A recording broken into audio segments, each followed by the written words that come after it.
Hey heroes and விஜிலண்டிஸ், நான் தான் உங்கள் ஆதி. ஸோ இன்னைக்கு வீடியோவில் நம்ம பார்க்க போகிறது அப்சல்யூட்லி பார்த்தீங்கன்னா ஒரு பென்டன் சம்மந்தப்பட்ட வீடியோ தான். ஸோ பென்டனுக்குன்னு கிடையாது, எந்த ஒரு சீரிஸ் நீங்கள் எடுத்துக்கிட்டிங்கனாலுமே அதோட ப்ரீ ப்ரொடக்ஷன் கிரியேஷன் ஒர்க்குன்னு ஒன்று போகும். ஸோ இந்த சீரிஸ் எப்படி உருவாச்சு அப்படின்றதுக்கே ஒரு கதை இருக்கும். சில நேரம் அது இந்த சீரிஸோட கதையை விட பல நேரம் இன்ட்ரெஸ்டிங்காக இருக்கும். அந்த மாதிரி பென்டனை உருவாக்குறதுக்குமே ஒரு பெரிய கதை போயிட்டுருக்கு. நிறைய கான்செப்ட் இன்வால்வ் ஆகி நிறைய விஷயங்கள் உள்ளுக்குள்ளே வந்துட்டுருக்கு. ஸோ அதை பற்றியே பார்த்தீங்கன்னா நம்ம இந்த வீடியோவில் டிஸ்கஸ் பண்ண போகிறோம். அண்ட் முடிஞ்ச வரைக்கும் பார்த்தீங்கன்னா ஷார்ட்டாக சொல்ல ட்ரை பண்ணுறேன். கொஞ்சம் பெருசாக போகும், முடிஞ்ச வரைக்கும் ஷார்ட்டாக பார்க்கலாம். இந்த வீடியோவை ஆரம்பிக்கலாமா? ஆக்சுவலி பென்டனை பார்த்தீங்கன்னா ஃபர்ஸ்ட் அந்த கான்செப்டை யார் உருவாக்குனதுன்னு பார்த்தீங்கன்னா ஸ்டீவன் இ கார்டன் அப்படின்னு சொல்ல போகிற ஒருத்தர் தான். அவர் தான் இந்த ஐடியாவை ஃபர்ஸ்ட்டாக பிச் பண்ணியிருந்திருக்காரு. அண்ட் அதுக்கப்புறம் பார்த்தீங்கன்னா அவர் தான் அதோட கான்செப்ட் ஆர்ட்லையுமே இன்வால்வ் இருக்காரு. பென்னு குவென்னு அந்த ஆம்னிட்ரிக்ஸ் அதுக்கப்புறம் ஏலியன்ஸ்னு சொல்லிட்டு எல்லாத்தையுமே பார்த்தீங்கன்னா அவர் தான் உருவாக்கி தள்ளியிருந்திருக்காரு. அண்ட் இனிஷியலாக பார்த்தீங்கன்னா பென்டனை வந்துட்டு ஒரு மல்டிவர்சல் கான்செப்டாக தான் வைக்கவே ட்ரை பண்ணியிருந்திருக்காங்க. பென்டன்ன்றது பார்த்தீங்கன்னா டயல் ஹச் ஃபார் ஹீரோ அப்படின்னு சொல்லப்படுற ஒரு காமிக்கை பேஸ் பண்ணி உருவாக்கினது தான். இது ஆக்சுவலி டிசி காமிக்கோடது. அந்த சீரிஸில் பார்த்தீங்கன்னா அந்த டயல் அமுக்கிறது மூலமாக ஹீரோவால் வந்துட்டு ஒரு ஹீரோவாக மாற முடியும். ஐ மீன் அந்த மெயின் கேரக்டரால் ஒரு ஹீரோவாக மாறும். இது வந்துட்டு ஒரு டிசி காமிக் தான். இதை இன்ஸ்பயர் பண்ணி தான் பார்த்தீங்கன்னா ஆக்சுவலி பென்டனே உருவாக்கி இருந்திருக்காங்க. ஆக்சுவலி பென்டனில் மல்டிவர்ஸ் இருக்குது, பட் பென்டனோட இனிஷியல் கான்செப்டே பார்த்தீங்கன்னா மல்டிவர்சல் கான்செப்ட் தான். ஏன்னா பென் கிட்ட ஒரு ஆம்னிட்ரிக்ஸ், அப்போ பழைய ஆம்னிட்ரிக்ஸ் உருவாக்குனாங்கல்ல, அந்த கான்செப்ட்லேயே நீங்கள் எடுத்துட்டிங்கன்னா பென் வந்து மல்டிபிள் யூனிவர்சஸில் இருக்கிற அவனோட வேரியன்ஸாக மாறுற மாதிரி தான் பார்த்தீங்கன்னா கிரியேட் பண்ணியிருந்திருக்காங்க. ஸோ மல்டிபிள் யூனிவர்சஸ் எல்லாம் பென் பார்த்தீங்கன்னா ஒவ்வொரு மாதிரி வித்தியாசமாக இருப்பாங்க. ஸோ அந்த ஒரு ஸ்பெஷல் எபிலிட்டி பவர் கொண்ட ஆட்களாக பென் உருமாறுற மாதிரி தான் இனிஷியலாக அந்த கேரக்டரை உருவாக்கி இருந்திருக்காங்க. பட் அதுக்கப்புறம் அதையுமே எடுத்துட்டு ரொம்ப காம்ப்ளெக்ஸாக இருக்குது அப்படின்னு சொல்லி முடிஞ்ச வரைக்கும் சிம்பிளிஃபை பண்ண தான் ட்ரை பண்ணியிருந்திருக்காங்க. அண்ட் ஒரு கான்செப்ட் ஆர்ட்லாம் பார்த்தீங்கன்னா இந்த வாட்ச் வந்துட்டு செஸ்ட்டில் இல்லாமல் அவன் நெஞ்சுக்குள்ளேயே பார்த்தீங்கன்னா ஒரு போர்ட்டல் ஓப்பன் பண்ணி அதன் மூலமாக அந்த ஹீரோஸ்லாம் அவன் வந்து உருமாறுற மாதிரிலாம் கான்செப்ட் உருவாக்கியிருக்காங்களாம். இது ரொம்ப டார்க்காக இருந்ததுனால லேட்டராக அதையுமே தூக்கிட்டு இருக்காங்க. இனிஷியலாக அதை அவங்க வாட்சாக கிரியேட் பண்ணலையா, அவங்களுமே அது ஒரு டயலாக தான் கிரியேட் பண்ணியிருந்திருக்காங்க. அதுக்கப்புறம் பார்த்தீங்கன்னா அந்த பெல்ட்டாக வச்சிருக்காங்க, அதுக்கப்புறம் தான் வாட்சாக மாற்றிருக்காங்க. பட் இந்த பெல்ட்டாக வச்சாங்கன்னு சொன்னால அந்த கான்செப்ட் வச்சு தான் அப்படியே மை நேம் இஸ் ராஜ்ன்ற ஒரு இந்தியனைஸ்ட் வெர்ஷன் ஆஃப் அந்த பென்டன் கார்ட்டூன் உருவாக்கியிருப்பாங்க. அதுவும் நல்லா தான் இருக்கும். முடிஞ்சா அதை பற்றி நான் ஃபியூச்சரில் பேசி ஒரு வீடியோ போடுறேன். அண்ட் இனிஷியலாக பென் எப்படி கிரியேட் பண்ணியிருந்திருக்காங்கன்னா இந்த மாதிரி தான். ஸோ பென்னு பார்த்தீங்கன்னா ஹைட்டாக ரெட் கலர் முடியை வச்சுக்கிட்டு அவன் கையில் இருக்கிற ஆம்னிட்ரிக்ஸ் கூட பார்த்தீங்கன்னா ஏதோ ஒரு கோல்டன் கலர் பிரேஸ்லெட் மாதிரி தான் இருக்கும். இப்படி தான் பென்னை இனிஷியலாக கிரியேட் பண்ணியிருக்காங்க. அதுக்கப்புறம் அதையுமே கொஞ்சம் கொஞ்சமாக மாற்றி அந்த பிரேஸ்லெட்டை ஒரு வாட்சாக மாற்றிருக்காங்க. அந்த வாட்சில் நீங்கள் டைம் பார்த்தீங்கன்னா 10 சர்க்கிள்ஸ் தான் இருக்கும். 12 தானே இருக்கணும், இங்கே 10 இருக்கு. அப்சல்யூட்லி பார்த்தீங்கன்னா 10 ஏலியன்ஸ்க்கு 10 சர்க்கிள். அது எங்கே நிற்குதோ பாசிபிளி அந்த ஏலியனாக பென்னால் மாற முடியும் போல். இனிஷியலாக பென் வந்து தன்னோட மல்டிவர்சல் வேரியன்ஸாக மாறுற மாதிரி வச்சு, அதுக்கப்புறம் அவன் சூப்பர் ஹீரோஸாக மாறுற மாதிரி வச்சு, அதுக்கப்புறம் அவன் மான்ஸ்டர்ஸாக உருமாறுற மாதிரி வச்சு, அதுக்கப்புறம் தான் பார்த்தீங்கன்னா ஏலியன்ஸ்ன்ற கான்செப்டே உள்ள கூட்டு வந்திருக்காங்க. இந்த ஷோவோட டெவலப்மெண்ட்டில் பார்த்தீங்கன்னா கிரெக் ஜான்சன் அப்படின்னு சொல்லப்படுற ஒருத்தர் இருந்திருக்காரு. அவர் தான் பார்த்தீங்கன்னா நம்ம இந்த மாதிரி கொண்டு போகாமல் நம்ம ஏன் ஏலியன்ஸை கொண்டு வரக்கூடாது அப்படின்ற அந்த ஐடியாவை பிச் பண்ணது அவர் தான். அதுக்கப்புறம் தான் இந்த ஷோவை பார்த்தீங்கன்னா ஏலியன் ஷோவாகவே மாற்றிருந்திருக்காங்க. அண்ட் அதுக்கப்புறம் தான் கொஞ்சம் கொஞ்சமாக இப்போ நம்ம பார்த்த ஒரு ஷோவாக அது உருமாறிட்டு இருக்கு. இந்த ஷோவேங்க நீங்கள் உதாரணத்துக்கு பென்டன், இந்த ஷோவுக்கு ஒரிஜினலாக வச்ச பேர் பென்டனே கிடையாது, ஃபோர்ஸ் 10 தான். அதுக்கப்புறம் 10 பென் அப்படின்லாம் வச்சுருக்காங்க. அதுக்கப்புறம் தான் மாற்றி நான் பார்த்த பென்டன் அப்படின்னு வச்சுருக்காங்க. அண்ட் ஆம்னிட்ரிக்ஸோட ஒரிஜினல் பேருமே பார்த்தீங்கன்னா மெகாவாட் அப்படின்னு தான் வச்சுருக்காங்க. மெகாவாட்ன்றதுக்கு அதுக்கு ஃபுல் ஃபார்ம் இருக்குது, mega deoxy ribo nucleic transdimensional transformeral numerator.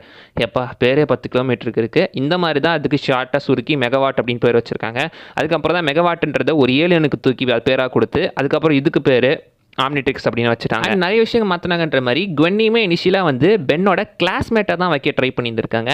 And அதுக்கப்புறம் சிப்ளிங்ஸாக வைக்கலாம் அப்படின்னு கூட யோசிச்சிருந்துருக்காங்களாம். சிப்ளிங்ஸாக வைக்கலாம் ட்ரை பண்ணியிருக்காங்க. அதுக்கப்புறம் தான் பேசாமல் கசின் வச்சிடலாம் அப்படின்னு சொல்லி கசினாக மாற்றி வச்சிருக்காங்க. அண்ட் அதுக்கப்புறம் 10 ஏலியன்ஸோட டிசைனுமே இருக்குங்க. ஒவ்வொரு ஏலியனும் ஒவ்வொரு ரகமாக இருந்துகிட்டு இருக்கு ஆரம்பத்தில். அதெல்லாம் பார்க்கும்போது இது உண்மையிலேயே நம்ம பார்த்து பென்டன் தானடா இல்லை வேறு ஏதாச்சும் ஷோவா அப்படின்ற மாதிரி இருந்துட்டு இருக்கோம். அந்த மாதிரி அந்த ஏலியன்ஸே பார்க்க கொஞ்சம் பயங்கரமாக இருக்கும். இப்போ நம்ம பார்க்குறது ஓரளவுக்கு முன்னாடி இருந்ததை விட கொஞ்சம் நல்லா பண்ணியிருக்காங்க. பார்க்கவும் கூலாக இருக்கும், எல்லாரும் பார்க்க வகையிலையும் இருக்கும். முன்னாடி இருந்ததெல்லாம் பார்த்தீங்கன்னா ரொம்ப பயங்கரமாக இருக்கும். அண்ட் இனிஷியலாக பென் உருமாற வேண்டிய முதல் ஏலியனா டைமண்ட் ஹெட்டை தான் ஃபிக்ஸ் பண்ணியிருக்காங்க. ஸோ அதுக்கப்புறம் தான் டைமண்ட் ஹெட்டாக இல்லாமல் ஹீட் பிளாஸ்ட்டாக அதை மாற்றி இருந்திருக்காங்க. நான் இருக்க வேண்டிய இடம் நீ வந்து இழுத்துட்டு வந்துட்ட. ஸோ அப்போ அவங்க உருவாக்கின கான்செப்ட் ஆர்ட் ஏலியன்ஸை பற்றி பார்த்துடலாமா? ஃபஸ்ட்டு இருக்கிறது பார்த்தீங்கன்னா டிகர். பார்க்குறதுக்கு கொஞ்சம் பன்னி மாதிரி தான். ஆக்சுவலி இதை ஒரு பன்னி லுக்கில் தான் கிரியேட் பண்ணியிருக்காங்க. ஒரு ஹியூமனாய்டு பிக் மாதிரி தான் இருக்கும்.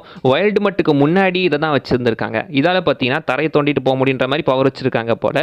அதுக்கப்புறம் தான் இதை ரீப்ளேஸ் பண்ணி வைல்டு மட்டை கொண்டு வந்திருக்காங்க. ரெண்டாவது ஏலியன் டிராகன் ஃப்ளை. அது பார்த்தீங்கன்னா ஸ்டிங் ஃப்ளையோட முன்னாடி ஒரு இதுதான். இதை தான் மாற்றி இதுக்கப்புறம் ஸ்டிங் ஃப்ளை அப்படின்னு சொல்லி வச்சிருக்காங்க. பார்க்குறதுக்கே கொஞ்சம் ஒரு ஹியூமனாய்டு வெர்ஷன் ஆஃப் ஒரு பி மாதிரி தான் இருக்குது. பட் இந்த டிசைனை தான் லேட்டரானு பார்த்தீங்கன்னா ரீபூட் பண்ணப்பட்ட பென்டனில் ஆட் பண்ணியிருப்பாங்க. அங்கே டிசைன் விட்டா என்ன, நாங்கள் எடுத்துக்கிறோம் அப்படின்னு சொல்லி இவங்க எடுத்துக்கிட்டாங்க அதை. அண்ட் அடுத்து பார்க்க போகிறது கோஸ்ட் ஃப்ரீக். இந்த லிஸ்ட்லேயே சம்மந்தம் இல்லாமல் கிரியேஷன் இருக்குன்னா அது இதுதான் கோஸ்ட் ஃப்ரீக். நீங்கள் பாருங்க, முன்னாடி இருக்கிறதுக்கு அதுக்கு டிசைனை பாருங்க. முன்னாடி இருக்கிறது லிட்டரலாக பார்த்தீங்கன்னா ஏதோ இந்த சர்க்கஸில் ஜோக்கர் ஆடுற மாதிரி ஒரு சூட்டை தான் போட்டுட்ருக்கு. ப்ளூ அண்ட் ஆரஞ்சு கலரில் பார்க்குறதுக்கே ஒரு மாதிரி வித்தியாசமாக விகாரமாக தான் வந்துட்டுருக்கு.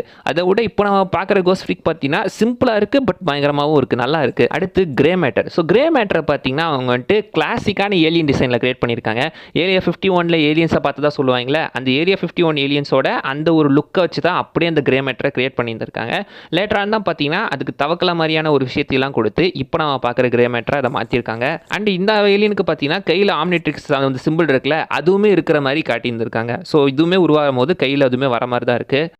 அண்ட் அடுத்த ஏலியன் தான் இன்ஃபர்னோ. ஹீட் பிளாஸ்ட்டுக்கு முன்னாடி உருவாக்கப்பட்டது. இந்த இன்ஃபர்னோ பார்த்தீங்கன்னா இனிஷியலாக வந்து ஃபுல்லாக நெருப்பு எறிகிற ஒரு மனுஷன்ற மாதிரி இல்லை கருகி போன ஒரு ஆள் மாதிரி தான் நமக்கு ட்ரை பண்ணியிருக்காங்க. அதுக்கப்புறம் தான் நடுவில் அந்த நரம்புகள் மாதிரி நெருப்பு போகிறதெல்லாம் காட்டி கொஞ்சம் வித்தியாசமான டிசைனாக மாற்றிருக்காங்க. அண்ட் அடுத்தடுத்த டிசைன்ஸில் பார்த்தீங்கன்னா அதுக்கு ஷோல்டர்லலாம் வந்துட்டு இந்த எரிமலைலாம் நெருப்புலாம் வர மாதிரி ஒரு டிசைன் கிரியேட் பண்ணியிருக்காங்களாம். இதே விடுவானே அப்படின்னு சொல்லி லேட்டரான்னு பார்த்தீங்கன்னா பென் 10,000க்கு இதை ஆட் பண்ணியிருந்திருப்பாங்க. அவன் மாதிரி ஹீட் பிளாஸ்ட் இப்படி தான் வந்துட்டு இருக்கோம். ஸோ அந்த டிசைனை அடுத்த ஆளுக்கு யூஸ் பண்ணிட்டாங்க. அடுத்தது பிளான் கை. வைல்டு வைனோட முன்னாடி வெர்ஷன் கொஞ்சம் எப்படி சொல்கிறது, ஒரு மான்ஸ்டர் லுக்கில் தான் இருந்துகிட்டு இருக்கு. அதுக்கு விட இப்போ வந்து பார்த்தீங்கன்னா கொஞ்சம் பெட்டராகவே இருக்குது அப்படின்னு சொல்லலாம். உங்களுக்கு இது பிடிச்சிருக்கு, அதுவா இதுவா? பட் எனக்கு பார்த்தீங்கன்னா அந்த வைல்டு வைனை விட இது கொஞ்சம் பிடிச்சிருக்க மாதிரி இருக்குது, கொஞ்சம் வித்தியாசமாக இருக்குது. அடுத்தது ரேசர் ஜாஸ். ரேசர் ஜாஸ்னா நம்ம ரிப்ஜாஸோட முன்னாடி வெர்ஷனுங்க. இருக்கிறதுலையே கொஞ்சம் கொடூரமான மான்ஸ்டர் மாதிரி இருக்கிறது இதுதான். என்னடா பண்ணி வச்சிருக்கீங்க அப்படின்ற மாதிரி தான் வந்துட்டு இருக்கு. பார்க்குறதுக்கு ஒரு முதல்ல மாதிரி இருந்துட்டு இருக்கு, ஒரு ஹியூமனைட் crocodile மாதிரி தான் பர்பிள் கலர்லாம் வச்சு காட்டியிருக்காங்க. லேட்டரான அந்த ரிப்ஜாஸை ஃபுல்லாக பார்த்தீங்கன்னா ஒரு மீன் மாதிரி நமக்கு கிரியேட் பண்ணி கொடுத்துருக்காங்க. அடுத்தது ஸ்ட்ராங் கை. வேறு எதுவும் கிடையாது, நம்ம 4 ஆர்ம்ஸோட முன்னாடி வெர்ஷன் தான். பேர் வச்சுருக்காங்க ஸ்ட்ராங் கை, பிளான்ட் கை, இந்த பென் 23 பேர் வைப்பால அந்த மாதிரி சப்பையாக பேர் வச்சுருக்காங்க. 4 ஆர்ம்ஸ்ன்ற பேரே நல்லா தான் இருக்குது. 4 ஆர்ம்ஸ் பார்த்தீங்க ஆக்சுவலி வந்து ஃபுல்லாக ரெட் கலரில் இருக்கிற மாதிரி இருக்கும். இவனை கொஞ்சம் டிஃப்ரெண்ட்டாக வந்துட்டு ஒரு கிரே கலர் மாதிரி கிரியேட் பண்ணி கொடுத்துருக்காங்க. அண்ட் இவனுக்கு கண்ணு மூக்குன்னு எதுவுமே இருக்காது, ஃபுல்லாக ஒரு அனிமலிஸ்டிக் லுக்கில் இவனை கொடுக்குற மாதிரி காட்டியிருப்பாங்க. அண்ட் இவனுக்குமே ஆம்னிட்ரிக்ஸ் டிசைன் அந்த செஸ்ட்டில் இருக்கும். அந்த பழைய ஆம்னிட்ரிக்ஸ் கோல்டன் ஆர்ப் டிசைன் இருக்குல்ல, அது இவன் நெஞ்சில் இருக்கிற மாதிரி காட்டியிருப்பாங்க. கிரே மேட்டருக்கு அது கையில் வந்திருக்கும், இவனுக்கு நெஞ்சில் வச்சிருக்காங்க. மற்ற ஏலியன்ஸ்க்குலாம் அந்த டிசைன் பெருசாக இருக்கிற மாதிரி காட்டியிருக்க மாட்டாங்க. பட் ஒரு சில ஏலியன்ஸ்க்கு மட்டும் அதை வச்சிருக்காங்க. அண்ட் அடுத்து பார்க்க போகிறது அப்கிரேட். டேய் என்னடா இது அப்படின்ற மாதிரி தான் வந்துட்டு இருக்கு. சம்பந்தமே இல்லாத டிசைன். அந்த முன்னே நம்ம பார்த்தோம்ல, நம்ம கோஸ்ட் ஃப்ரீக்கு பார்த்தோம்ல, அதே மாதிரி சம்பந்தமே இல்லாத ஒரு டிசைனாக தான் இருந்துகிட்டு இருக்கு. ஃபர்ஸ்ட் ஆஃப் ஆல் ஏதோ ஒரு மஞ்சள் கலர் மண்டைய மாதிரி தான் அதை கிரியேட் பண்ணியிருக்காங்க. எப்படி இது அப்கிரேட் வச்சிருப்பாங்கன்னு தெரில. இவனுக்கு என்ன அபிலிட்டிஸ் இருந்திருக்குமோ அதை பற்றி பார்த்தீங்கன்னா பெருசாக எங்கேயும் மென்ஷன் பண்ணல. பட் லேட்டரான்னு பார்த்தீங்கன்னா அப்கிரேடுன்றதை ஃபுல்லாக பார்த்தீங்கன்னா ஒரு சர்க்கியூட் மாதிரியான வடிவத்தில் மாற்றி அதை கிட்டத்தட்ட ஒரு சிம்பியாட் ஃபார்மேஷன் நம்மகிட்ட கொடுத்துருக்காங்க. சிம்பியாட்டான மனுஷனால் டேக் ஓவர் பண்ண முடியும். இப்போ இதால் பார்த்தீங்கன்னா இந்த டெக்னாலஜியை டேக் ஓவர் பண்ண முடியுன்ற மாதிரி கொடுத்துருக்காங்க. அடுத்தது அப்கிரேட். நாவி மாதிரி மனுஷன் பார்த்தீங்கன்னா ப்ளூ கலரில் இருந்துகிட்டு இருக்கான், சிம்பிளாக ட்ரெஸ்ஸை போட்டு வேகமாக ஓடிட்டு இருக்கான். இது ஐ திங்க் இந்த டிசைன் தான் எடுத்து தூக்கி அல்டிமேட் ஏலியனில் வந்து ஃபாஸ்ட் ட்ராக் கொடுத்துருப்பாங்க அப்படின்னு நினைக்கிறேன். பட் எக்ஸலரேட்டுக்கு நீங்கள் எடுத்துக்கிட்டிங்கன்னா அது கிட்டத்தட்ட பார்க்குறதுக்கு ஒரு வெலாசிராப்டர் லுக்கில் தான் வந்துட்டு இருக்கும். வாலாக இருக்கட்டும், கையாக இருக்கட்டும், ஈவன் காலில் கூட பார்த்தீங்கன்னா 2 பால்ஸ் இருந்துட்டு இருக்கும். அதுதான் அவனை வேகமாக ஓட வைக்கும். இவனுக்கு அது எதுவுமே கிடையாது. போஸ்ட் ப்ரொடக்ஷனில் பயங்கரமாக மாற்றிருக்காங்க. அண்ட் அந்த வைசர் கூட பார்த்தீங்கன்னா அதுக்கப்புறம் ஆம்னிட்ரிக்ஸோட ஒரு என்ஹான்ஸ்மெண்ட்டாக தான் காட்டியிருப்பாங்க. ஸோ எனக்கு தெரிஞ்ச அந்த எக்ஸலரேட்டே ரொம்ப நல்லா இருக்கு. இவ்வளோ ஏலியன்ஸ்க்கு ஆரம்பத்தில் ஒரு ப்ரீ ப்ரொடக்ஷன் ஒர்க்கு கொடுத்து அதுக்கப்புறம் கொஞ்சம் கொஞ்சமாக சேஞ்ச் பண்ணி இப்போ நம்ம பார்க்குற ஒரு பென்டனா இது ஒரு மாதிரி இருக்கு. கிட்டத்தட்ட 3 வருஷம் பார்த்தீங்கன்னா அது டெவலப்மெண்ட்டில் போய் 2002 ஆரம்பிச்சது. 3 வருஷம் டெவலப்மெண்ட் போய் 2005 ரிலீஸ் ஆகி நமக்கு கொடுத்துருக்காங்க. ஸோ உண்மையிலேயே ஒரு நிறைய ஒர்க் போயிருக்குங்க. பட் அப்படிலாம் கஷ்டப்பட்டு உருவாக்குனதை ரீபூட் அப்படின்னு பண்ணி ஒரேடியாக போட்டு குழச்சிங்க பார்த்தீங்களா, அதை மட்டும் என்னால் மன்னிக்கவே முடியாதுரா.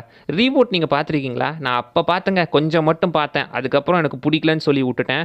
உங்களுக்கு எப்படி பிடிச்சிருக்கா இல்லையா மறக்காம கீழே கமெண்ட்டில் சொல்லிட்டு போங்க. பட் எப்படியும் பிடிக்காது தான், பிடிக்கிறதுக்கு வாய்ப்பு ரொம்ப கம்மி. பட் இருந்தாலும் சொல்லிட்டு போங்க, பார்க்கலாம் யார் யாருக்கு பிடிச்சிருக்கு பிடிக்கலன்றது தெரியும். வெல் அவ்வளோதான் கைஸ், இந்த வீடியோவில் நான் சொல்ல வந்தது. நிறைய விஷயம் மிஸ் பண்ணால் நீங்கள் கீழே கமெண்ட் பண்ணுங்கள், பார்க்கலாம். அண்ட் அடுத்த எபிசோடில் பார்க்குற வரைக்கும் பை பாய்.